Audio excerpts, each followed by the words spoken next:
कल वो पहुंचा था अधेड़ अपने बाप दादों की जमीन प्रयाग पे, अपने दादा दादा कबर पे तो नहीं गया वो, उसने वहां पे शो किया और पूरे देश का मीडिया भाड़ों की तरह नाचा, ये हो गया फलाना हो गया और बड़ी भीड़ उमड़ी ये वो। उस भाड़ पे, उस अधेड़ पे मैं सबूतों के साथ बात करता हूँ, ऐसे बात नहीं करता। आज मेरी किसी बात हो तो मैंने बहस नहीं की, मैं सो के उठा था। मैं बताता हूँ कि क्या हालत था। एक लफंगे का जनाजा उसकी उसकी उस रैली पे भारी पड़ गया। उस ये समझिए, एक लफंगे का जनाजा उस पहले अरेड़ की जरा रैली दिखा दीजिए, जिसको बड़ी चल रही है कि बड़ा वहां पे उमड़ पड़ा, पूरा प्रयाग उमड़ पड़ा और लाखों की भीड़ आ गई, जरा लाखों की भीड़ दिखा दीजिए। वो मैंने जो लिखा, दिल्ली से कई चमचे भेजे गए थे ये साबित करने के लिए कि लाखों की भीड़ वहां मतलब इकट्ठा हो गई। वो भाड़ जो थे, जरा अब जरा सुन देखिए इनको। और मैंने उसके ऊपर लिखा है, वो तो मनीष जी आपको वीडियो दिखाते हैं, फिर बताता हूँ कि उसकी औकात कल प्रयागराज में पता चल गई। उसकी औकात पता चल गई कि एक गुंडे का लफंगा लड़का, उसका जनाजा तुम्हारे रैली से ज्यादा भारी था। ये बिल्कुल सामने प्रत्यक्ष प्रमाण आ गया। दोनों की तुलना कर लीजिए, अभी आपकी समझ में आ जाएगा। जरा पहले उसको देख लीजिए, लफंगे को, अधेड़ को।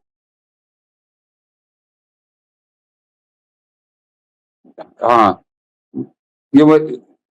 ये ये उसकी रैली में आए थे। ये सब नीट वाले स्टूडेंट आए थे उसके, ये अरेड़ की रैली में सब ये सब नीट वाले स्टूडेंट थे। ये देख लीजिए, ये सब नीट के थे। ये नीट वाले लौंडे थे, 17 17 18 18 बरस के, जो उस अधेड़ की रैली में पहुंचे थे। जरा पहले इनको समझ लीजिए आप, ये ये देखिए। सब नीट देने आए थे बूढ़े मौलवी सब, देखिए क्या क्या पकड़े हुए हैं हाथ में, ये नीट हाँ, देने आए हुए थे। ये सब नीट वाले स्टूडेंट थे। ये तो हुए, ये कौन लोग आए थे ये समझ लीजिए। अब जरा इसकी भीड़ की जरा फोटो दिखा दीजिए। ये इसको रोक रही है, यहाँ दिखाइए। मैं पढ़ता हूँ, तब आपकी समझ में आ गई। अधेड़ का दुर्भाग्य देखिए कि उसकी रैली की भीड़ का मुकाबला एक मर चुके गुंडे की लफंगी औलाद के जनाजे से हो गया। और जनाजे की भीड़ अधेड़ के तमाशे पर भारी पड़ी, क्योंकि यह भीड़ किसी के बुलाने के बजाय स्वतः उमड़ पड़ी थी। जबकि अधेड़ के तमाशे के लिए दिल्ली के मीडिया दलालों से लेकर पूरी पार्टी ने एड़ी चोटी का जोर लगा दिया था। ये इसको रोके रहिएगा मरीज जी। लेकिन योगी की पुलिस की एक झलक लफंगे की अंतिम यात्रा में दिख गई। काकरोच गो गैंग इस झलक को ध्यान से देखेगा और याद करेगा। ये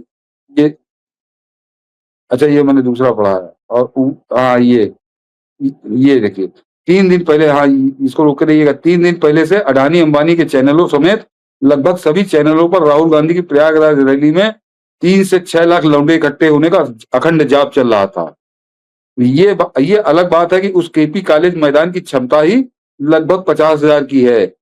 उस जहां पर 9800 वर्ग मीटर का तंबू कांग्रेस ने तनवाया था। ये दर्शक देख रहे हैं, ये तंबू, ये 9800 स्क्वायर मीटर का तंबू है। यानी 10,000 मान लीजिए, 10,000 स्क्वायर मीटर का तंबू है, ये लगा है, तंबू तनवाया था। खैर, राहुल गांधी के इस कॉमेडी शो में सबसे बड़ी संख्या में पहुंचे नीट विद्यार्थियों को वीडियो में देखिए, और 3 से 6 लाख की भीड़ शेष 3 फोटोज में देख लीजिए।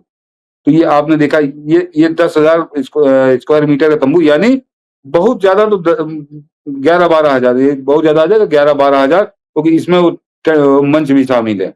और बाहर वाली भीड़ आपको दिख रही है, बाकी 3 फोटो में ये कितने लोग हैं, ये फोटो कोई आपको दिखाई नहीं दे रही, ये है। लेकिन ये यानी मान लीजिए 14-15 हजार आदमी वहां जमा थे। कैसे नीट के स्टूडेंट आए थे, अभी आपने देखा, मनीष जी दिखाया। अब जरा मनीष जी दूसरे आ जाइए, उस लफंगे का जनाजा दिखाइए। उसी दिन उसी प्रयागराज में उस लफंगे का जनाजा था, अतीक के लौंडे का, उसका जनाजा देखिए। और तब आप और उसमें योगी की पुलिस ने क्या कमाल दिखाया, ये भी, वो उस कमाल ना होता तो संभवतः इस अधेड़ से ज्यादा भीड़ हो गई होती, ये भी समझिए। देखिए, एक माफिया के लिए, मतलब सोचिए, माफिया मर चुका उसका सेकुलरिज्म, और ये देश कहता है कि भाई ये देखिए उसके जनाजे। ये तो देखिए, जो लप्पा झप्पी करने वो समझ रहे थे कि अभी ठीक मरा नहीं है। पुलिस को जरा देखिएगा, शुरू दिखाइए मनीष। ये योगी पुलिस ने गाल लाल कर दिया इन सब का, इन जिहादियों का।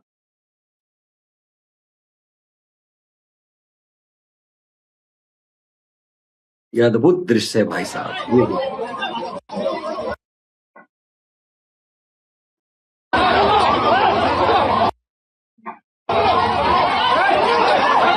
पुलिस ने बट से पीटा है अपनी, है ना, बंदूक से। ये देखिए, इसकी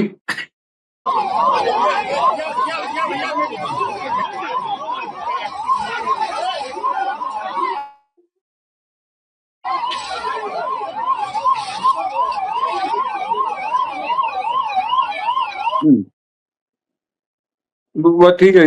ये 15-20 सेकंड में, ये ये 15-20 भीड़ सेकंड, ये भीड़ ये देखिए। ये भीड़ देखिए, ये उस अतीक के लौंडे के जनाजे की भीड़ है। अभी आपको मैंने अधेड़ की दिखाई और ये उसके जनाजे की भीड़ है। तो आपको स्वतः पहली निगाह में पता चल जाता है कि किसके यहाँ भीड़ ज्यादा थी। ये तो वो जो नटवर लाल है, तो वो इस देश की जनता, इस देश का जनजी बहुत अच्छे से पहचान चुका। और मैंने कहा दोनों का मुकाबला एक समय पे, एक दिन, एक ही शहर में हुआ। उसी प्रयागराज में जिस समय वो रैली के लिए नाच गा रहे थे, उसी समय इसका जनाजा निकल रहा था और यहाँ ज्यादा भीड़ थी। और वो अभी आपको जो मनीष जी ने क्लिप दिखाई, 25-30 सेकंड में वो उनको था कि 15-20 हजार की भीड़ है, हम बैरिकेडिंग तोड़ देंगे कब्रिस्तान की। और 25-30 सेकंड लगे, बिल्कुल जैसे पानी फटता है, सब एकदम गायब हो गए, मैदान साफ हो गया, जीप आ गई। तो ये आज की जो क्लिप है, ये काकरोच देख लें बड़े ध्यान से। काकरोच इसको बड़े ध्यान से देखें कि वो भी यहाँ आके जो प्लान बना रहे हैं, तो जैसे वहां का वो तोड़ रहे थे बैरिकेटिंग, लप्पा झप्पी होते, पुलिस यहाँ लप्पा झप्पी नहीं करेगी, कैसे तुमको भगाएगी। ये तो 15-20 हजार तो वहां कभी नहीं पहुंचे, वहां कभी नहीं पहुंचे। जो जंतर मंतर में थे वो तो, तुम तो 2-4 हजार थे, जिस दिन बहुत ज्यादा हुए तो किस तरह से यूपी पुलिस तुमसे निपटेगी, ये तुमको एक झलक यहाँ आज मिल जानी चाहिए अतीक के लौंडे की जनाजे के अंदर। तो ये फर्क है। और ये प्रधानमंत्री मोदी और इस अधेड़ में क्या अंतर है, ये आपको मैंने दोनों, ये सहयोग था कि कल ही उसका जनाजा भी था और कल ही इसकी रैली भी थी और एक ही शहर के अंदर थी। कोई ऐसा भी नहीं कि कोई 200-500 किलोमीटर दूर थी। और दोनों को उनकी औकात बता दी कि उस मरे हुए गुंडे के लौंडे की जनाजा जो है, इस अधेड़ की जो करोड़ों खर्चा करके दिल्ली के दलाल अलाल सेट करने के बाद, पूरे यूपी से पार्टी के लौंडे वहां पहुंचाने के बाद, उसके बावजूद वो बिहार से बहुत सारे जिहादी गए थे। वो सीवान से जो बॉर्डर इलाका है, सब मुसलमान लोगों को भेजा गया था, शहाबुद्दीन के चेले गए थे। मगर वो जनाजा जो है इसकी रैली पे भारी पड़ा। इसीलिए आप समझ लीजिए इसकी औकात। यहाँ दिल्ली के भाड़ भले गाने लगे और चाहे जितना हवा बनाओ, यहाँ से पेड मीडिया गई हुई थी, मेरे ख्याल सनसनीबाज का गैंग सब गया हुआ था ये मार्केटिंग करने के लिए कि क्या कुछ है। अब ज्योत्सना जी बहुत पुरानी व्यूअर्स हैं अपनी, वो दोनों के तुलनात्मक रूप से वो बता रही हैं कि आप दोनों को नमस्कार, कह रहे कि ये नकल कर रहा है ये, और रील मोदी जी की तरह बनाने के लिए उसको वायरल कर रहा है। उसको आपने देखा होगा E20 पर इसका वीडियो, कैसे कैसे इसके सलाहकार हैं। मुझे उस बात को लगता है वो पूरा वीडियो जिसके जिक्र ज्योत्सना जी करें कि E20 पर इसका भी एक वीडियो वायरल हो रहा है, ये जो प्रोग्राम कर रहा है, जहां ज्योत्सना जी इशारा कर रही हैं एक सुपर चैट के सवाल से, ये भी जिसके IIT में किया प्रधानमंत्री ने, तो खट से इसका प्रयागराज में कर दिया गया जैन जी के लिए। आप देखते होंगे विदेश में मोदी जी का जाता है तो ये भी पहुंच जाता है वहां पे। नकल के लिए भी तो अकल की जरूरत होती है ना। नहीं तो प्रयागराज वाला तो भारी पड़ गया, प्रयागराज वाला भारी पड़ गया। ये अलग बात है कि मीडिया ये नहीं दिखा रहा कि वो गुंडे के लड़के का जनाजा इससे ज्यादा भीड़ वाला था। मीडिया नहीं दिखा रहा, मीडिया जय जयकार कर रहा। वो क्या बोलूं, तो बिके हुए लोग हैं। लेकिन इसको तो समझ में आ गया ना कि जनता कितना चाहती है, जनता में कितना लोकप्रिय है। प्रधानमंत्री मोदी की नकल ये आज से नहीं, 2014 से कर रहा है लगातार। 3 बार ये असफल हो चुका, चौथी बार भी इसका कंफर्म है कि असफल ही होगा, सफल नहीं होगा। आज ही प्रयागराज में ये भी याद दिला रहा था कि प्रयागराज मेरा पुश्तैनी शहर है, मेरा पारिवारिक रिश्ता है। तो प्रयागराज में इसका दादा भी तो है, खानदानी रिश्ता है। तो खानदान तो किसका कहते हैं, खानदान तो पुरखों से होता ना, हमारे पिता दादा परदादा। तो इसका खानदान मतलब क्या हुआ, खानदान किसे कहते हैं? नहीं मनीष जी, ये मूर्ख आदमी है, ये मूर्ख आदमी है, इसको छेड़ना नहीं चाहिए था। जब एक खानदान की बात करता तो खानदान में तो पहले आता बाबा फिरोज गांधी, और उसके बाद उनके बाप जहांगीर गांधी, उनका नाम जहांगीर था।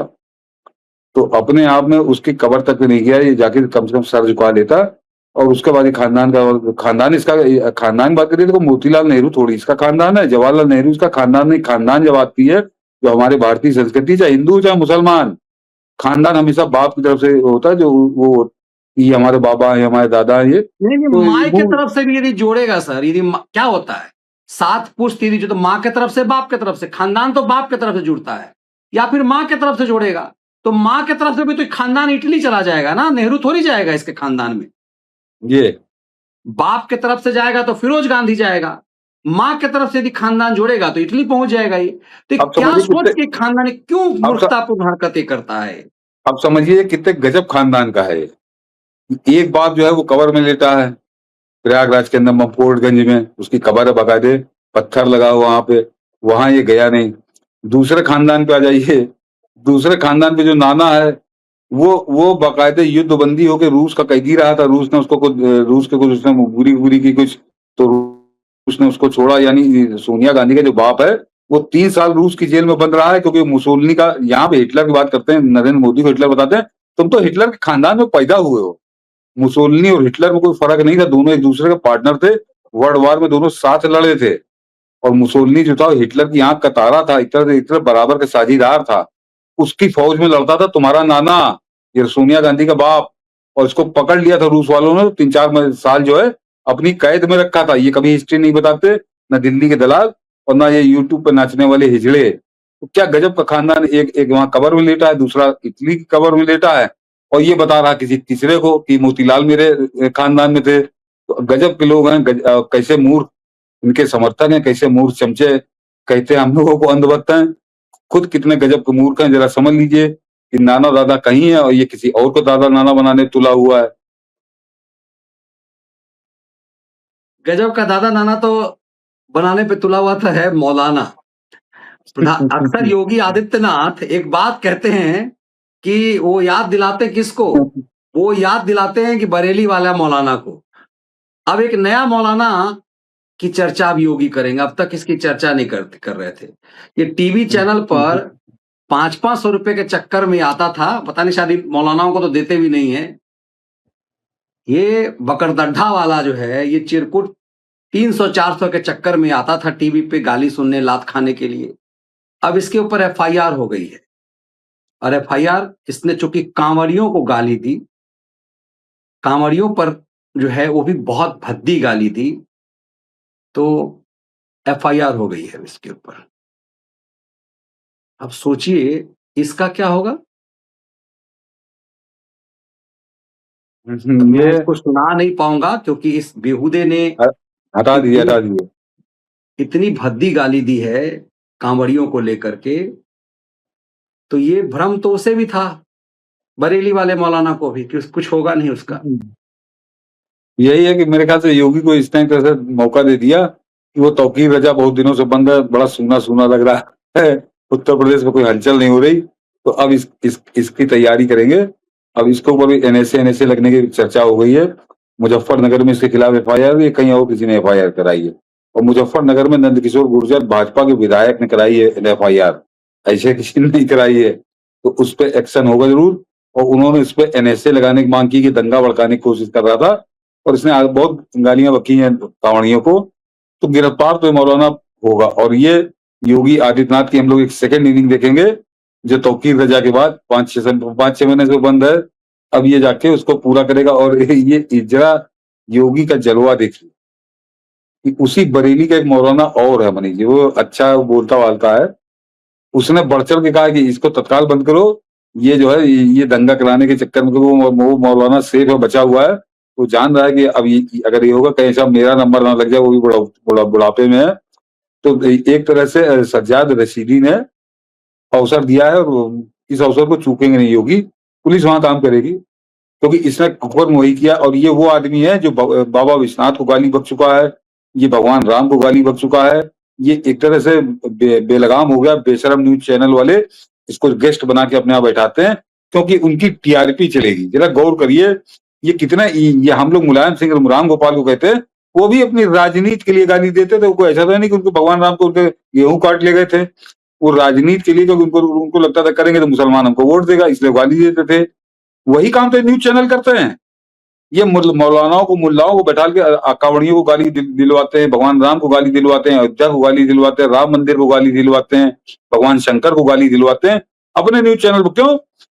इनको टीआरपी मिलेगी, इनको ज्यादा देखने वाले मिलेंगे। तो इनमें और मुलायम सिंह में कोई फर्क है न्यूज चैनलों में और इनमें? ये बैठ के ज्ञान बांटा करते हैं। ये सिर्फ एक काम करते हैं, ये कुछ बोले ताकि लोग देखें और ये मौलाना चर्चित हो और सनसनी फैले। इनका न्यूज चैनल देखे, ये इनके कर्म है, क्या बोला जाए। लेकिन अब ये सनसनी फैलाने के चक्कर में ये भारी पड़ जाएगा सज्जाद रशीदी को। इसको बड़ा महंगा पड़ेगा। हो सकता है उत्तर प्रदेश का चुनाव रिजल्ट परिणाम ये जेल से ही सुनेगा, ये बाहर नहीं रहेगा। ये प्लान बना रहा कहीं विधायक का चुनाव लड़ने का, लेकिन इसका काम खत्म। ये अब जेल से 11 महीने से वो ब्लैक एंड व्हाइट कलर करने वाला जो है मौलाना जेल में है। वो बरेली में पता नहीं क्या क्या ताल ठोकता था। ये ससुरा तो ताल भी नहीं ठोकता था। ये तो 300 रुपए के चक्कर में टीवी चैनलों पे जाता था। मर तो गया टीवी चैनल वाला, अब वो उसकी भी दुकान बंद हो जाएगी। अब एक तो कम हो गया। ये एक और भाई साहब, एक और मसाला है। अक्सर कहावत एक कहती, कबीरा इस संसार में भांति भांति के लोग। लालू यादव को मैं जब देखता हूं तो मुझे लगता है कि शायद उसे बहुत कुछ देखना है। अब देखिए, लालू का बेटा आज वायरल हो रहा है। ये पता नहीं 9वीं है या 11वीं है, पता नहीं, और इसके साथ कौन है, और ये अपने वाल पे डाले हुए वीडियो।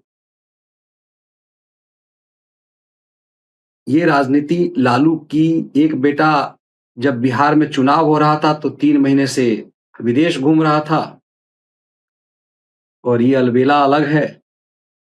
नहीं, ये तो मनीष जी बड़ी चर्चित वो है। नंगई में इसने रिकॉर्ड तोड़ दिया था इसका, ताकि इसके कपड़े माचिस की डिबिया में आ जाएंगे। मजाक बनाते थे राजू श्रीवास्तव तो रहे नहीं, मैं इसका नाम भूल रहा हूँ, को दर्शकों याद आ जाए। मल्लिका शेरावत। तो उसके साथ ये बता रहा। और इसने एक बात और कही है कि कोई बड़ा धमाका होने वाला है, जरा इंतजार करिए। पता नहीं क्या बड़ा धमाका करेगा, इस मल्लिका शेरावत के साथ करेगा, कहीं और करेगा, इससे विवाह करने वाला भगवान जाने उसका क्या करेगा। लेकिन हाँ, लालू के परिवार का तमाशा बन रहा है, इसमें कोई शक नहीं। लालू इसको देखने के लिए जिंदा है। यही उसकी सजा है। बिल्कुल, और इसीलिए कई बार लगता है कि ईश्वरीय न्याय होता है। लालू के जो पाप हैं वो उसकी, जब मैं संसद की तस्वीरें देखता हूं जो आडवाणी जी के साथ, एक मर्यादित अटल जी के साथ जिस तरह की भाषा का बदतमीजियां का होता था संसद में, जो कर्म उसके शहाबुद्दीन के साथ हैं, लालू ये सब जानते हुए कि शहाबुद्दीन कैसे तेजाब में नहलाता था निर्दोष लोगों को, और उसका संरक्षण लालू देता था। किसी चीज के लिए कुछ हो, आपको कोर्ट से, आपको कपिल सिब्बल आपको बेल दिला देगा कोई षड्यंत्र करके, लेकिन ईश्वरीय न्याय तो होता है, वो इसके साथ भी होगा। जब लालू के इस बेटे को हमने देखा तो हमें लगा कि सब लगता है लालू के साथ न्याय हो रही, ईश्वरीय न्याय की प्रक्रिया ही है। चलिए, इस विश्लेषण को हम लोग आज, बहुत महत्वपूर्ण संडे स्पेशल था आपका, जेनजी वाला जो खास तरह से सतीश जी ने उसको समझाया, और प्रधानमंत्री के उस तानाशाही रवैये पर जो लोग ये सवाल उठाते हैं, इस वीडियो को ज्यादा से ज्यादा संख्या में साझा कीजिए। वंदे मातरम। वंदे मातरम।